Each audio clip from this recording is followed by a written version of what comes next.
welcome to Simpler Bible, a daily journey to biblical understanding. Listen, like I told you yesterday, we've already done John 19. I'm not going to read the entirety of this again, but I want to show you something that I learned years ago. I was going to say I discovered it. I didn't discover it. Back in the day, I used to travel and preach all over. I did that for 20 years, and I was in the habit of finishing up a retreat or a revival or a camp and then driving home, and I would just listen to sermons. I'd find a Christian radio station, listen to sermons, and sometimes they were good and sometimes they were not good, but all of them helped to shape how I was thinking. And so this was one that, golly, I don't even remember. I mean, it's maybe 20 years ago, and you can't pause it. It was the radio, and I was just like, wait a minute, what the heck? And so I want to share this thought with you. It's a thought, and do with it what you will. But you'll remember, I'm going to be in verse 31 of John 19. You will remember, and I'm going to leave some room here for me to draw, so if you're a visual person. You remember that Jesus says that no sign, a wicked and corrupt generation asks for a sign, but no sign will be given to this generation except for the sign of Jonah. And that's not how you spell Jonah. So let's try that again. The sign of Jonah, who was 3 days and 3 nights in the belly of the well. So the Son of Man will be 3 days and 3 nights in the belly of the earth. Now, what I've been taught my entire life, and we know this, okay? So Jesus is buried. We know that he has to be taken off the cross because it's Passover preparation day. He has to be taken off the cross before 6 p.m. because when the Jewish calendar, the day begins at 6 p.m. And so he needs to be off the cross and buried before 6 p.m. because then it's a holy Sabbath. It's a Jewish Passover deal. They have to be done.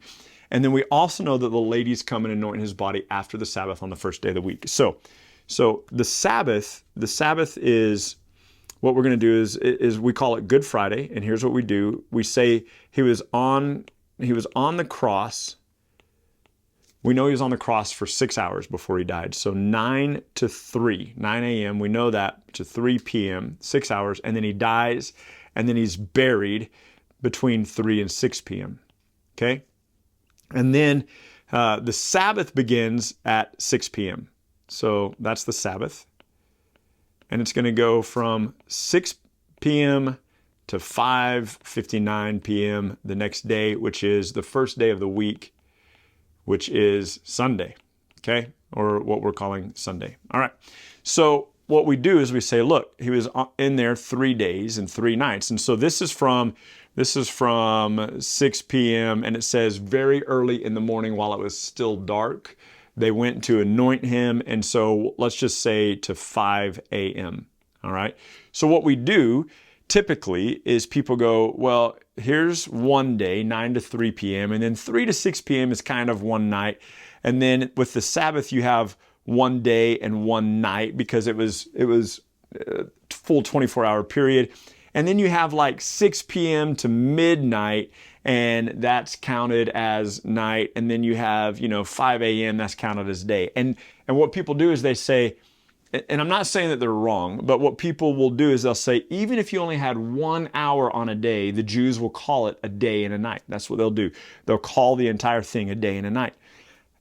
I was in 10th grade. I walked into a Bible study. I forget who was leading it, but somebody in our school was leading a Bible study in the biology classroom every Thursday or something like that at lunch. And so I walked in there one day, and I went to church. I loved Jesus. I was not reading my Bible on the regular. That wouldn't happen until I was almost 20, 15 at this point. And somebody asked me this question. They said, do you believe that Jesus was dead for 3 days and 3 nights? I said, yes. And they said, this is a 16-year-old, a junior in high school, and she said, how can you get 3 days and 3 nights? And I didn't know. At 15 years old, I didn't know. I didn't know that sometimes they would consider 1 hour part of that whole day or whatever. I didn't have any of that in my head, and I was just like, you're right, because I was thinking from 9 a.m. to Friday to, it's not even 9 a.m. Sunday, that's less than 48 hours. You're talking about 9 a.m. Friday to 5 a.m. Sunday, that's only 44 hours. So how in the world in our economy, in our mind, do we get 3 days and 3 nights out of 44 hours? And there have been a lot of people who have tried to juggle this or tried to make sense of it, or Jesus was just speaking metaphorically or whatever. I want to offer you a thought. That's what I want to do. Like I said, I heard this in a sermon. It was a single sentence a guy said. And after that, it just blew up in my brain. And so I want you to think about something for a moment. The Passover. The Passover was a 7-day celebration, okay?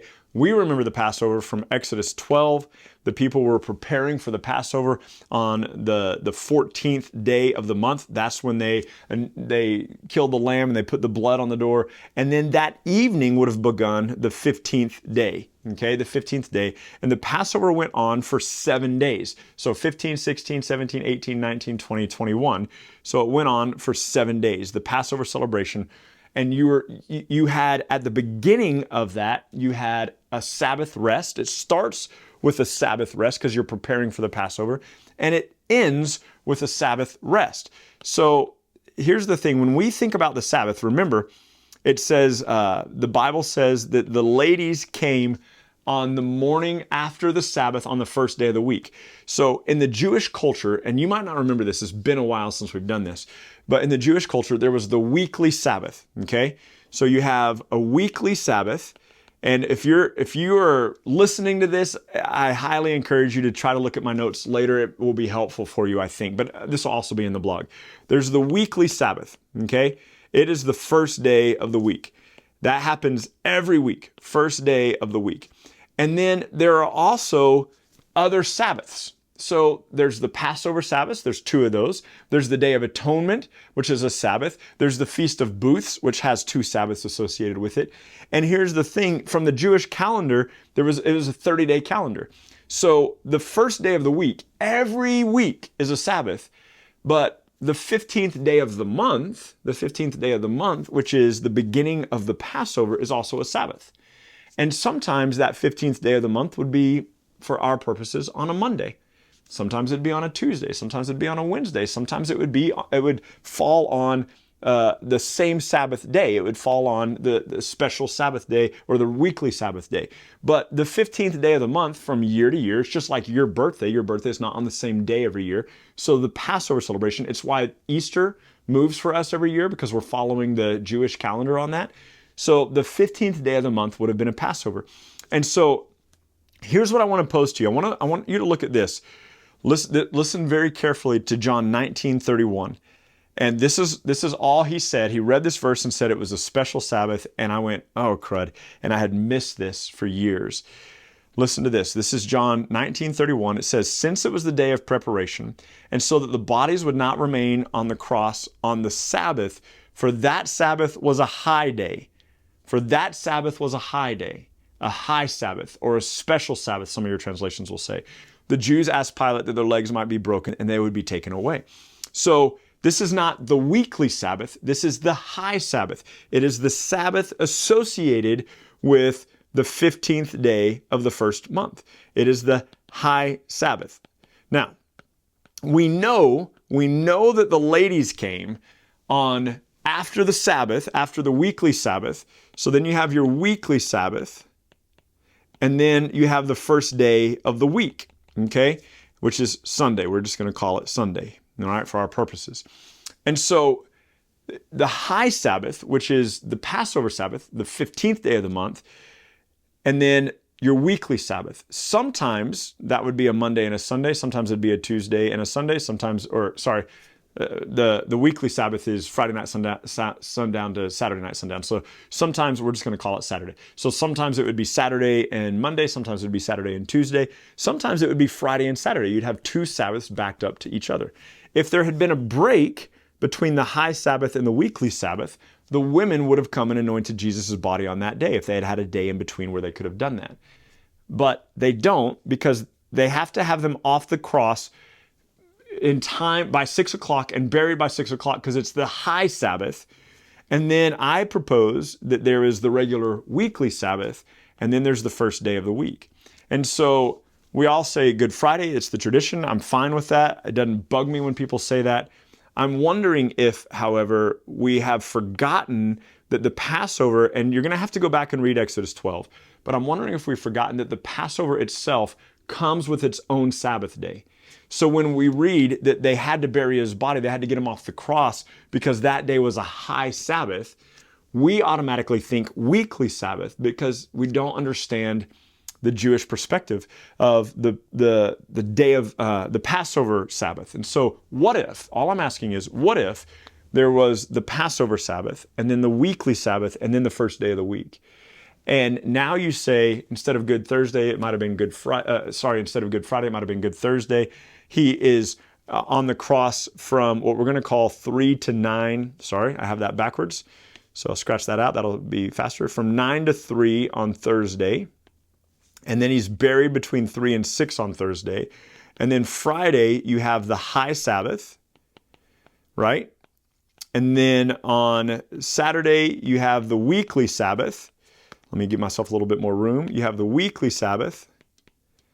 And then Sunday, you have from 6 p.m., we'll call it, to 5 a.m. And now what you have is you have the high Sabbath, which is 1 day and 1 night.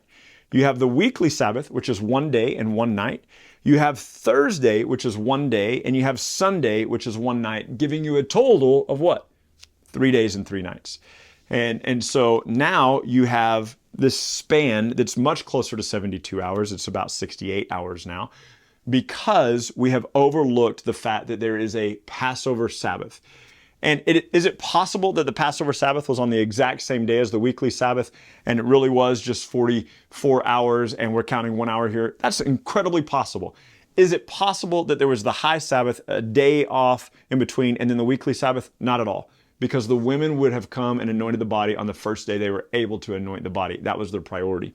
And so either the Passover Sabbath coincides with the weekly Sabbath in this case, or, as I think, John 19, who records some really cool details for us, indicates that this was a high Sabbath. This was the special Sabbath. And so it's the one that coincides with the Passover. And so that, I think, is how, let me say it more diplomatically, that is how I believe we have arrived at the 3 days and the 3 nights, because I think we've forgotten the Sabbath that coincides with the Passover. So when you're reading through and you're going, no sign will be given but the sign of Jonah, who has 3 days and 3 nights was in the belly of the fish, so the Son of Man will be 3 days and 3 nights in the belly of the earth. I don't think we have to do mathematical gymnastics. I think it's there in the text if we know Exodus 12 and we remember that there was a special Sabbath that coincided with this celebration. And so some of you might feel like I have just wasted your time. I hope not. Some of you are going to be intrigued, and some of you are going, I can never get behind Good Thursday. It will always be Good Friday for me, and that's fine too. I just think it's important for us to consider the possibilities. And so if that's been kind of just like just a tick in the back of your brain, now you have something to think about. Tomorrow, we're going to start Acts. I cannot wait to be in Acts with you. It is going to be a pleasure and a joy. Read up on Acts 1, and I will see you next time. Have a great day. Thank you so much for journeying with us today at Simpler Bible through another section of Scripture where we come to know and understand God a little bit better. Look, if you're brand new to Simpler Bible, we have all sorts of resources available for you. Go to our website, simplerbible.com, and there you can find these videos, you can find our podcast, you can find links to our social media, and you can even find a blog post with additional scriptures if you want to go into a little bit more study than we had time to cover in this podcast and video today. We hope that this tool will be exactly that for you, a tool. Not something that replaces your daily walk with God, but something that enhances your daily walk with God and helps you to know and enjoy Him more. Thank you so much for being part of this, and we'll see you again tomorrow.